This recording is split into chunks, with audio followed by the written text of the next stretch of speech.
Hello there, namaste. So the Primal Hunter Book 8. Now, before I forget this during this review, because every book I've been meaning to say it, but I always forget because I'm focused on like the positives. One thing that has absolutely bothered me since they introduced like the sentience of like the creatures. Here Jake is making all these creature friends, but we don't get to see him fight with them really. Like even when he like joins them, it becomes partnered with them, he splits up. And I'm like, one of the best things would be for him to fight along sentient creatures. I think that's the right term right there. But yeah, it's just like that's a missed opportunity. I guess it's not that kind of book. He's just trying to make people, make creatures realize their potential, their max potential. Because, well, of course, it's his bloodline. Let's be honest. He is able to impart part of his bloodline, which is a primal bloodline. And he imparts that onto beasts, onto creatures, and makes them far more powerful than they would have originally become. He's affected Sylphie, even Hockey and Misty to some extent. He affected the Scarlet. That's her name, right? Yeah, he affected Scarlet. The serpent. He has affected the Sandy, the galactic worm eater at this point. Yeah, it's fascinating to be like, yeah, that's an interesting. He could basically create a massive force of creatures by just, well, giving them abilities, because he sees them as equal, and I like that. That's one thing I like, is in this part he actually brings them all together. But I gotta get to the main part. We finally find out who the Yip of Yours chosen is. Like, I thought it was gonna be, there are way too many people with the letter A in their name. Arnold, Aaron, whatever the one, the one that would revive himself constantly. Apparently he left the planet, I'm guessing. He abandoned the planet entirely. Well, it would have happened because of the fallen king. But I gotta say, the whole combat between two gods fighting via proxy, the fact that I guess the Yippee-Yor is assuming that the Viper fights like Jake just head on and doesn't deceive. Of course, we know through Jake's heretical powers that, well, the Viper would poison and deceive, fight along people for a time just to get to the point where he can finally poison them and take them out for free skills or free experience.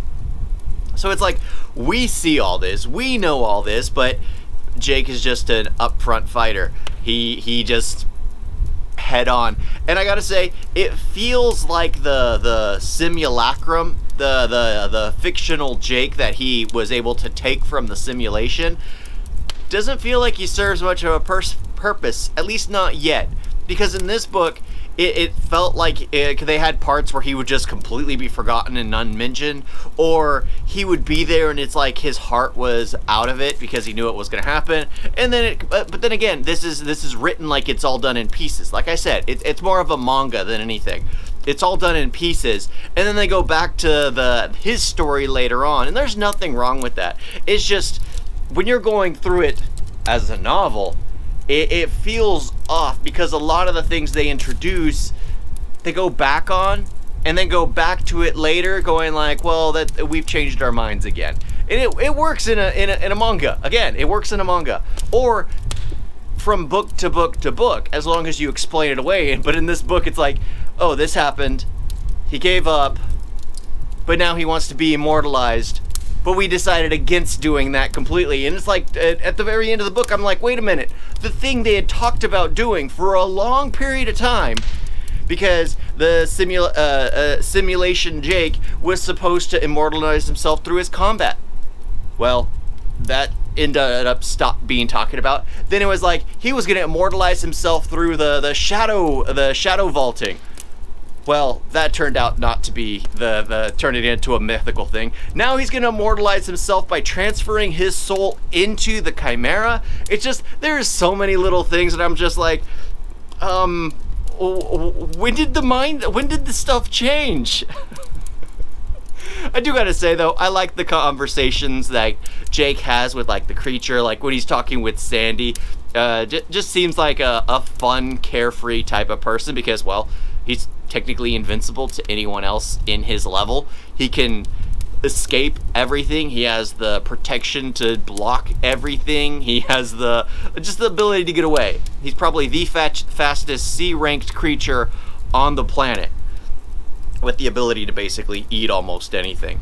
But I gotta say, I am enjoying this series. Yes, I'm starting to have issues with like here and there. It's like why can't he fight along Sylphie? It ended up being Carmen that he was that fought along Sylphie, and we don't even see that. Like, I liked it when we would occasionally get a small little segment where we get like Sylphie's perspective, like her wanting to go back to Uncle, her wanting to protect Uncle. Uncle's just working on his pot. He's not very strong. All this stuff. And we no longer have that. We could have had something similar like that, at least while she's fighting with Carmen, but that's not the thing. And he goes back to the school at the end, so I think it started out there and then it ends there again. It's like he starts off at a place, goes back to Earth for the majority of the book, and then he goes back to the school. Nothing wrong with that. Nothing wrong with that. I just gotta say, I am enjoying this series. There are things that are just like meh, but in the end, I have fun with it. I am liking the characters. I'm kind of hoping that Jake kind of cuts ties with everything, but I have a feeling that there's going to be a time skip. The way the book ends is just with him going into a time dilation chamber. If anyone's seen Dragon Ball Z, you know what those are. Or were those gravity chambers? I don't remember. But it's just like he goes into a time, well, kind of a but he does meditation to kind of help simulacrum Jake to figure things out. But I gotta say, it feels like there's gonna be a time skip, because the next big thing that's gonna happen is going to be the world being invaded in 5 years. So we will probably get to the point at the very beginning of the next book where Jake gets his becomes C rank, and I'm pretty sure there's just gonna be a time skip.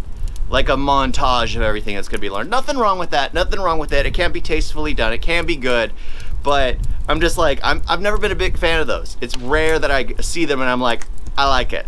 I like it. But then again, this has been feeling more like a manga than anything else. And anyone who's read mangas know they have time skips, which normally miss rather than hit.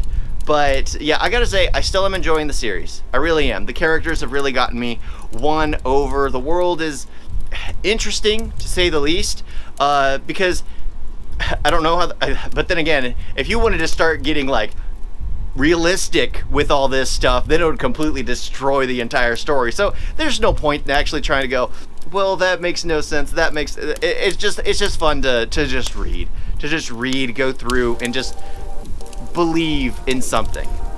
Thank you all for watching. Talk to you next time. Toodles.